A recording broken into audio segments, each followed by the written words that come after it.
dito. So our patient is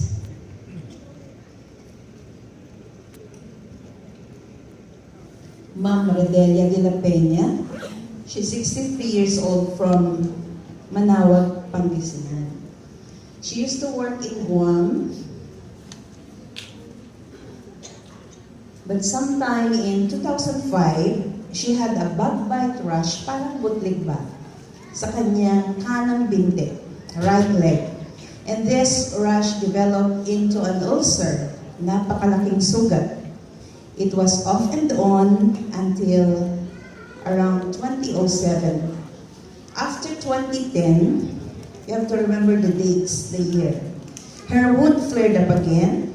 Then she came to the Philippines. She came home. On September 2013, Nazareth General Hospital in Dagupan released her diagnosis as non-healing wound. And on September 23, 2013, she underwent debridement. So, doon po sa katulad kong hindi naman doktor, debridement is yung kinakayod, tinatanggal yung dead tissues. Are you ready to see kung gaano kalala yung sugat ni Ma'am Redelia? Yes? Hawak sa upuan.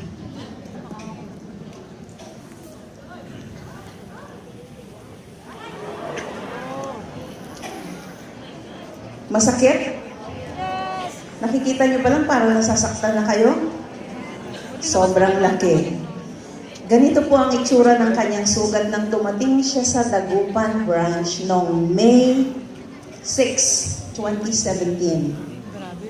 That was the first time she consulted Dr. Panlilio. And you have to, kung iisipin natin, yung debridement niya ay 2013. So which means yung sugat po niya ay ganyan kalala for 4 years. Her medical records show it's non-healing wound.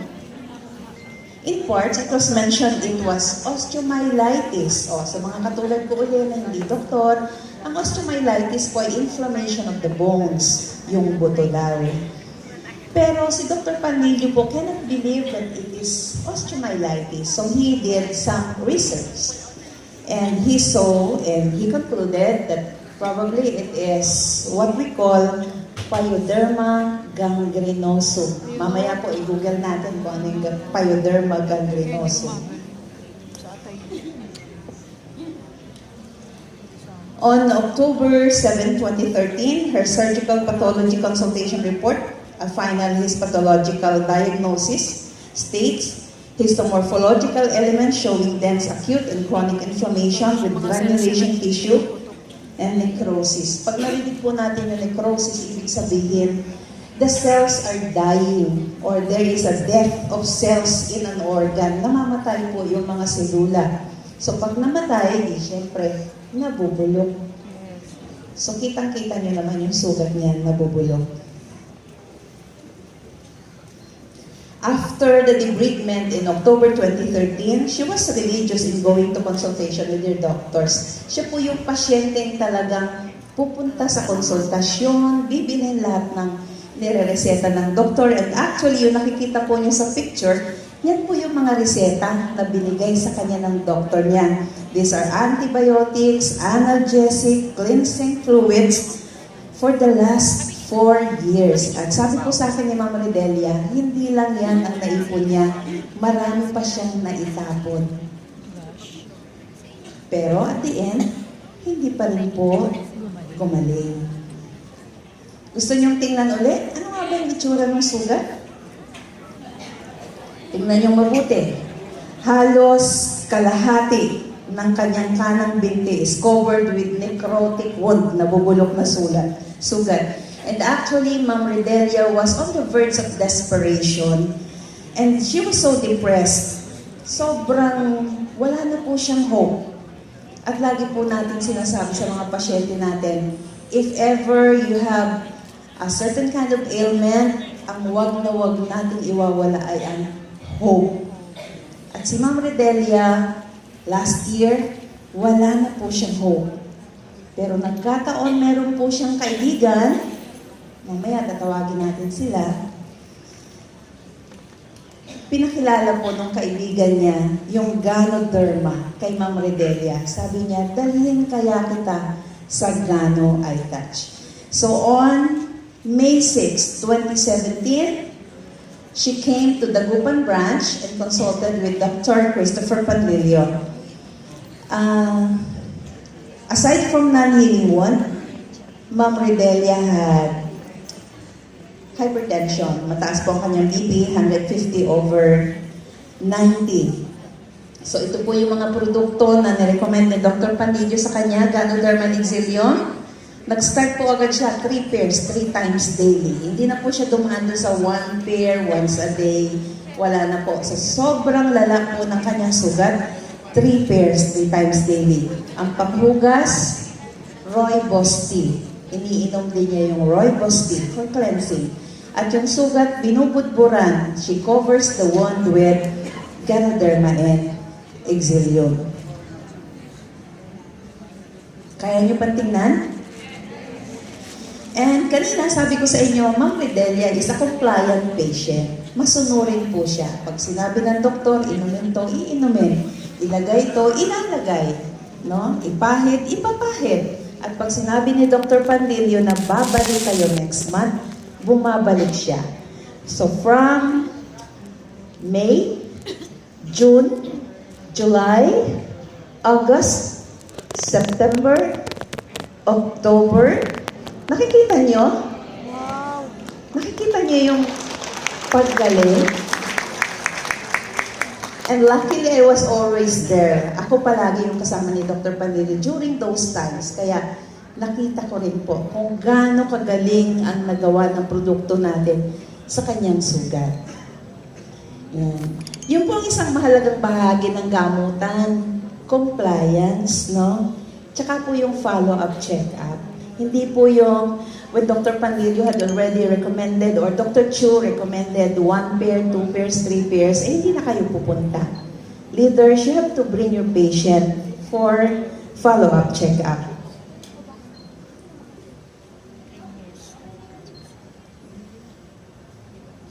Okay, this is October 2017. Nakikita niyo po ba? May sugat pa? Wala na. Yung nakikita niyong yellowish, that is Ganoderma Exilium powder na nakabudbod. Hindi na po siya sugat. So the wound was completely healed on October 2017. And on December, ayan po, nagkita ulit kami noong December 2, 2017. It was completely healed. What conventional medicine was not able to do in 4 years. Or kung titingnan natin, 12 years. Kasi 2005 pa nag-start eh. Ganoderma and Exilium were able to do it in 5 months.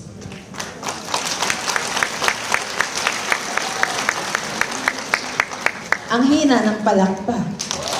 Okay.